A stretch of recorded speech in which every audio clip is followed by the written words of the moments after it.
그 여기 정진 국어학원에서 국어 선생님께 2년 정도 배운 수강생 고창현입니다.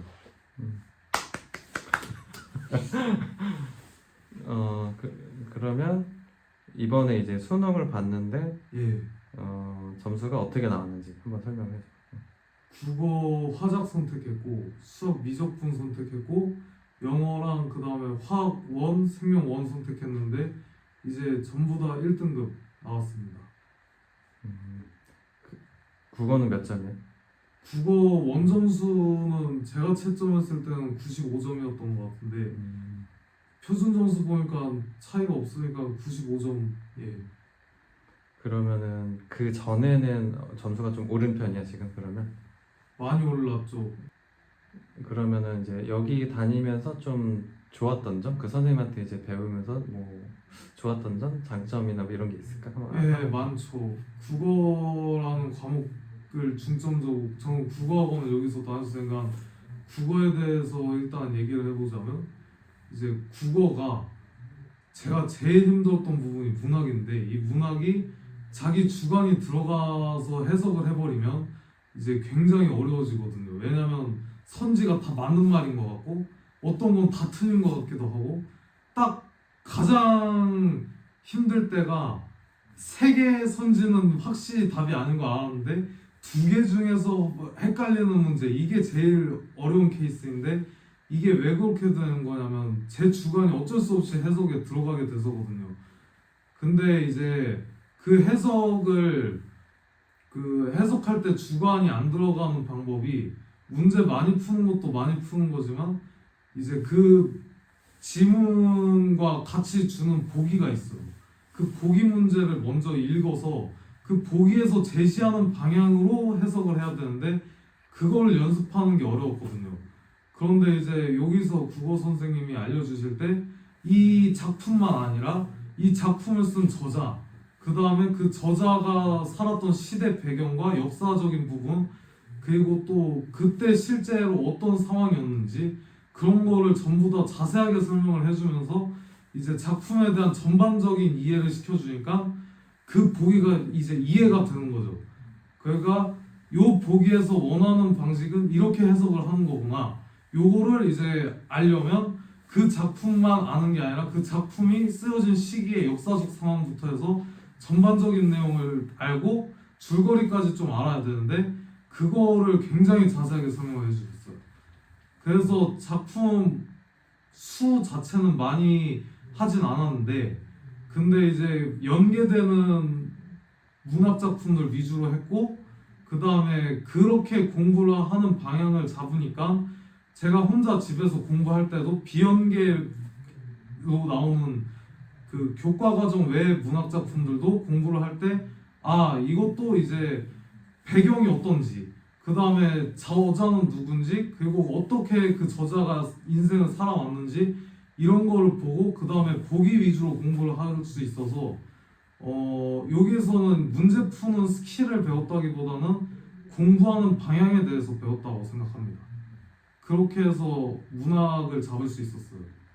그리고 고전 쪽이 제가 굉장히 약했던 게 언어 매체를 선택 안 해서 그 고전은 보면 고전 시가나 이런 게 다 한시나 아니면 조선시대 시가다 보니까 이런 게 다 예전에 고대에 쓰던 조선 문자로 많이 쓰였으니까 이거를 해석을 잘해야 되는데 이게 그 글자가 어떻게 변환되었는지를 언어 매체에서 배우는데 화법과정문에서는 그걸 배우질 않으니까 제가 따로 공부를 했어야 됐어요. 그 부분을. 근데 그게 어려웠는데 선생님이 이제 그 단어가 어떻게 변화해 왔는지 변천사부터 해서 자주 나오는 단어들 위주로 이제 알려주시고 그렇게 공부를 하다 보니까 이제 시가 같은 고전 시가 이런 거를 지문으로 봤을 때도 처음에는 한글로 해석을 하면서 풀어야 되니까 시간이 부족했는데 나중에는 자연스럽게 읽으면서 바로바로 해석을 할 수 있어서 그게 큰 도움이 됐던 것 같습니다. 아주 좋은 말인 것 같아요. 이해가 되는 것 같아요. 예. 지금 딱 하는 게 다른 학생들도 비슷한 고민이 꽤 있을 것 같은데 지금 이런 예. 좋은 것 같아요. 그러면은 비문학 이런 파트는 원래 잘했어 어느 정도? 예, 비문학은 제가 음, 고등학교 올라오고 나서부터는 꽤 자신이 있었던 게 예전부터 독서를 많이 해서 그 책을 좋아해서 책을 많이 읽었던 게 굉장히 큰 도움이 됐던 것 같습니다. 그 나도 지금 들어보니까 무슨 말인지 좀 이해가 될 것 같아. 왜냐면 나도 어쨌든 그걸 해봤으니까 예, 아 그럴 것 같다. 나도 막 문학 이런 거 사실 어렵잖아. 약간 예, 하다 보면 주관이 들어가니까. 그 100% 맞춘다는 보장을 한다는 게 사실 되게 어려운 예. 그런 건데 그리고 이제 구호 선생님을 봤을 때 그런 데 강점이 있을 것 같다. 지금 얘기를 들어보니까 예, 앞으로도 이제 뭐 수능을 또 볼 거 아니야. 그러니까 당연히 다 이제 1등급을 맞고 싶어하고 이런 애들이 많은데 예, 국어 공부가 사실 어려운 경우도 많아. 그러니까 막 한 중상위권 2, 3등급 애들이 좀 이렇게 1등급 맞고 싶은데 예, 올라오는 게 이게 생각보다 오히려 수학이나 이런 것도 더 힘들어 하기도 한단 말이야. 좀 뭔가 어떤 팁이나 뭐 개인적인 공부하면서 노하우 혹시 이런 게 좀 얘기할 게 있나? 혹시? 저는 이제 비문학 쪽에서 또 하나 있다고 생각하고 문학 쪽에서도 있다 생각하는데 비문학 같은 경우에는 일단 문제를 많이 푸는 것도 중요하고 그 다음에 비문학에서 가장 중요한 게 속도니까 이 속도를 그 빠르게 하기 위해서는 일단 많이 읽는 수밖에 없고 읽으면서 이제 자기가 독해라는 것 자체를 어렵게 생각을 하는데 독해를 어렵게 생각하지 않았으면 좋겠는 게 결국에 지문 안에서 다 조건이 나오거든요. 그 문제가. 그러니까 문제를 읽고서 그 선지에서 물어보는 게 뭔지 파악을 하고 그 부분이 어디 있을까부터 일단 빠르게 스캔을 하고 그 다음에 그 부분 위주로 앞뒤 문장을 봐서 이제 맥락을 파악하고 그 다음에 자세하게 해석을 하는 게 훨씬 더 시간 단축에 도움이 됐고요. 그리고 이제 비문학을 공부는 저는 예전부터 책을 많이 읽었던 게 도움이 됐고 만약에 책을 많이 안 읽었다면 저는 이제 많이 읽었기 때문에 드릴 수 있는 말씀이 많이 읽는 게 제일 좋다. 그러니까 질보다는 양이 맞는 것 같고 비문학은 그 다음 문학은 제가 공부를 해보니까 무작정 많이 본다고 될 게 아니고 이 작품 하나를 하더라도 이 작품을 어떻게 공부하느냐가 이제 그 문제뿐만이 아니라 다른 곳에도 공부하는데 적용할 수 있으니까 공부를 할 때 꼭 당부하고 싶은 게 그냥 무작정 읽으면서 그 문제만 푼다는 생각을 하지 않고 그 작품을 전반적인 줄거리라도 그 다음에 저자가 어떤 시대에서 어떻게 살아왔는지 그렇게 전부 다 전반적인 부분을 다 공부하면서 넘어가야 이제 그 작품이 나왔을 때 문제를 맞출 수 있다고 생각을 하고 그리고 이렇게 말하면은 문학 작품이 너무 많은데 어떻게 그걸 다 하냐라고 할 수 있어요. 그러니까 공부를 할 때 내가 문제집을 펴가지고 그 문제만 푸는 거에 집중을 하는 게 아니고 그 문제를 풀면서 해야 될 것이 이제 요 보기를 보고 보기에서 뭘 원하는지 그러니까 예를 들어서 지금은 잘 안 나오지만 예전에 정철의 시가가 많이 나왔잖아요. 이런 정철의 어려운 시가들 많은데 삼위인곡, 숙미인곡은 기본이고 그 다음에 그런 어려운 문학 문제들이 많이 나왔는데 이런 거를 공부할 때 그냥 그것만 공부하는 게 아니고 정철이라는 시인에 대해서도 공부를 해야 되는 거고 그 다음에 다른 작품 그 사람이 쓴 다른 작품도 보고 그 다음에 그 가장 제가 큰 도움이 됐던 게 실제로 그 상황을 연상해 보는 거예요. 이미지네이션이라고 해야 되나? 이거를 실제로 연상을 해보는 건데 예를 들어서 삼위인곡, 숙미인곡을 예시로 들었을 때 여자 두 명이서 이제 임을 그리워하는 상황을 서로 대화하는 그런 식의 장면을 노래하는 시가잖아요. 그러면 이제 실제로 내가 그 사람이 되어서 이야기를 한다 이런 식으로 생각을 하면 좋을 것 같고 대신에 중요한 거는 그걸 가지고 왜곡을 하면 안 되는 거죠. 왜곡을 하지 않기 위해서 보기를 잘 읽어야 돼서 딱 문학을 봤을 때 가장 먼저 해야 될 행동으로 보면은 요 꼬리 문제가 보통 한 3개에서 4개 정도 나오잖아요. 그러면 그 4개 중에 가장 마지막에 보통 보기를 보고 이제 옳은 거 틀린 거 고르라는 문제 3점짜리 문제가 보통 나오는데 거기에서 보기를 먼저 읽어야 돼요. 보기를 읽으면 이 출제자가 이거를 어떻게 해석해라라고 방향성을 정해주니까 그 방향성을 고려를 하면서 지문을 읽어보면 나머지는 뭐 맞추는 문제인데 맨 마지막 문제가 실제로 그걸 가지고 직접 해석을 해봐라 라는 문제니까 그 문제를 풀 때 애들이 굉장히 많이 헷갈려 할 것 같아요. 저도 거기가 어렵고 그러니까 거기를 공부하는 방법은 전반적인 부분을 다 공부해야 되고 그러다 보니까 어쩔 수 없이 시간 투자는 해야 되는데 무작정 문제를 풀면서 이 문제 풀어서 맞추는 게 중요한 게 아니고 예를 들어서 전후치전이다. 전후치전의 일부가 발췌가 됐다라고 하면은 그 부분만 공부할 게 아니고 전후치전을 따로 찾아봐가지고 전문을 한번 읽어본다든지 아니면 줄거리를 안다든지 이런 식으로 해서 공부를 따로 하는 게 더 중요한 것 같습니다. 설명을 상당히 잘하는데. 예?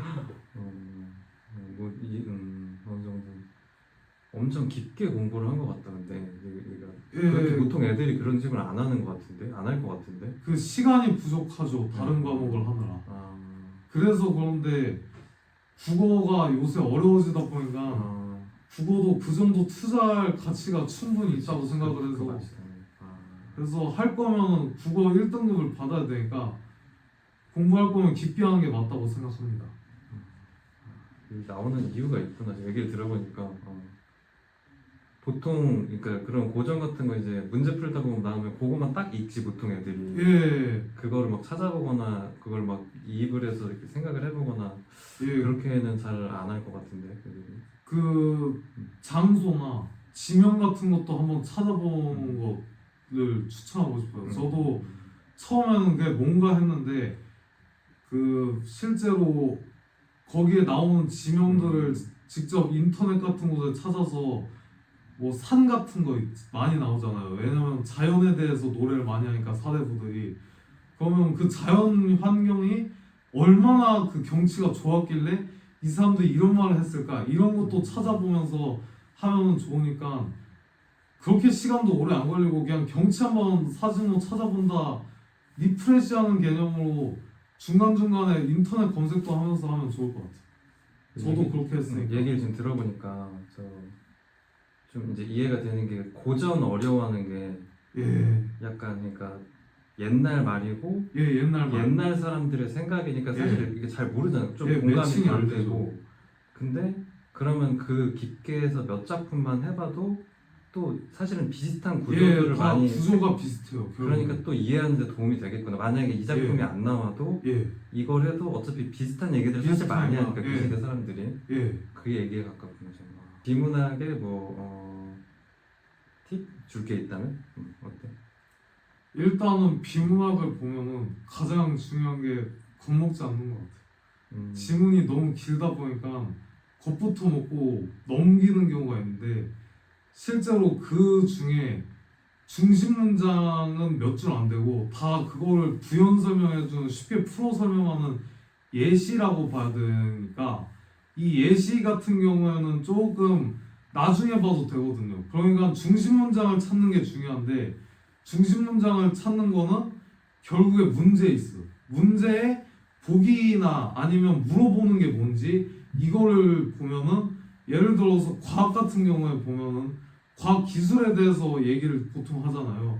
그러면 과학 기술이 어렵게 나와요. 왜냐하면 저희가 배우지 않았고 교육과정 밖에 벗어난 범위를 보통 다루기 때문에 공정성을 위해서. 그러면 이거를 아주 간단한 예시로 E는 MC의 제곱이다라는 이제 아인슈타인의 상대성 이론에 대한 지문이 나왔다고 생각을 해보면 E는 MC의 제곱이라는 걸 이해하려기보다는 E는 MC의 제곱이라는 게 있다. 근데 이게 어떻다 이렇게 그 지문에서 나왔으니까 그걸 1대1로 문장을 매칭한다라는 느낌으로 푸는 게 굉장히 중요한 것 같고요. 왜냐면 그것까지 다 이해를 하고 풀려고 하면은 이과생이 아닌 이상 힘들 거고 이런 과학 지문은 저가 가장 어렵게 공부했던 건 철학. 이유가 뜬구름 잡는 소리가 많은 것 같아서. 왜냐면 이제 한비자나 노자, 뭐 공자, 맹자 이런 사람들의 굉장히 다양한 사상을 동양 철학부터 시작해서 헤겔, 뭐 칸트 이런 사람들의 조금 어려운 근대 철학 같은 것까지 나오니까 이런 거는 문제 많이 푸는 것도 문제 많이 푸는 거지만 접근할 때 이게 뭘까라는 궁금증을 갖기보다는 받아들인다는 마인드로 일단은 문제부터 읽고 그 문제를 읽어서 아 헤겔이 이런 주장을 했구나. 그러면 이제 여기에서 이 헤겔이 주장한 걸 가지고 결국에 물어보는 게 뭔지 문제에 나와 있으니까 그 문제랑 1대1로 매칭을 시켜가면서 지문에서 빠르게 스캔해서 매칭하는 게 굉장히 중요한 것 같아요.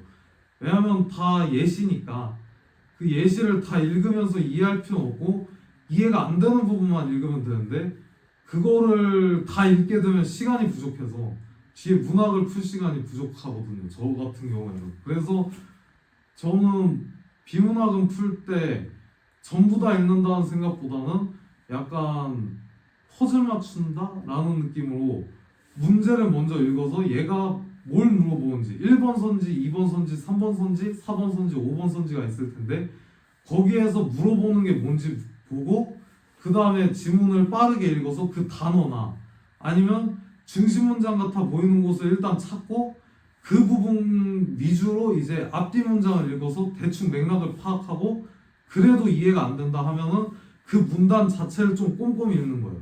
그렇게 읽으면은 대부분 문제가 빨리빨리 풀리는 것 같아서 저는 공부를 그런 식으로 했어요.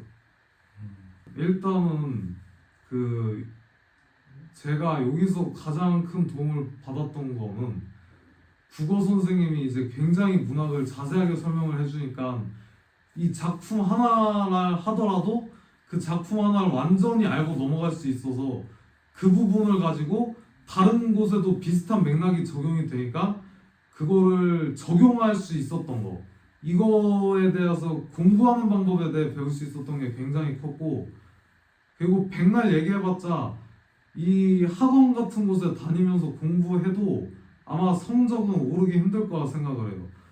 가장 중요한 거는 자기가 집에 가서 얼마나 따로 공부를 하느냐 그러니까 복습을 얼마나 하느냐가 굉장히 중요한데 이 복습을 하는 거는 문제를 결국에 많이 푼다는 얘기고 작품을 굉장히 많이 접해본다는 얘기인데 이거를 하려면 문제집도 많이 풀어야 되잖아요. 근데 이 학원에서 저는 프린트를 굉장히 많이 받았거든요.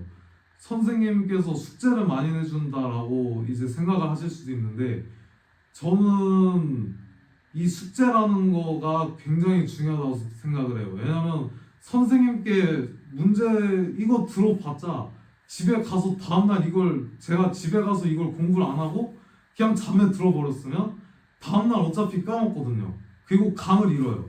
그러니까 자기가 얼마나 공부를 하느냐가 중요한데 그거에 대한 문제를 굉장히 많이 주시니까 항상 풀 문제들이 새로 들어오고 그 다음에 공부한 거 이외의 문제들도 추가로 받을 수 있어서 그런 자료의 접근성에서 굉장히 도움을 많이 받았고 그래서 저는 이 학원에서 도움을 많이 받았던 것 같아요. 거기에서. 그러니까 결국에 자기 공부 시간을 확보하는 게 중요한데 자기 공부 시간을 확보하려면 가장 좋은 게 이제 숙제죠.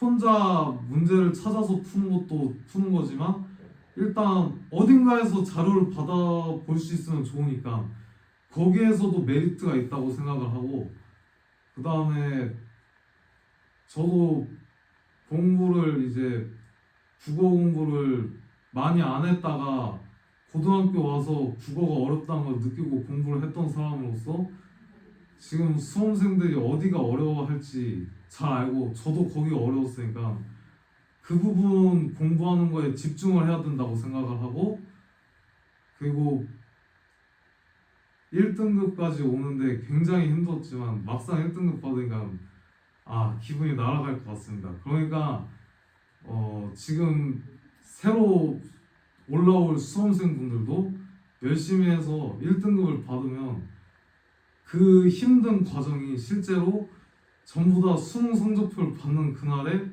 보답받는 느낌을 받을 수 있고, 뭐 등급을 잘 받는 게, 모의고사 등급을 잘 받는 게 중요한 게 아니고 결국에 모의고사도 결국에 하나의 자료라고 생각을 하고 결국에 중요한 건 수능이니까 이 수능까지 화이팅 했으면 좋겠습니다. 앞으로 화이팅입니다. 감사합니다.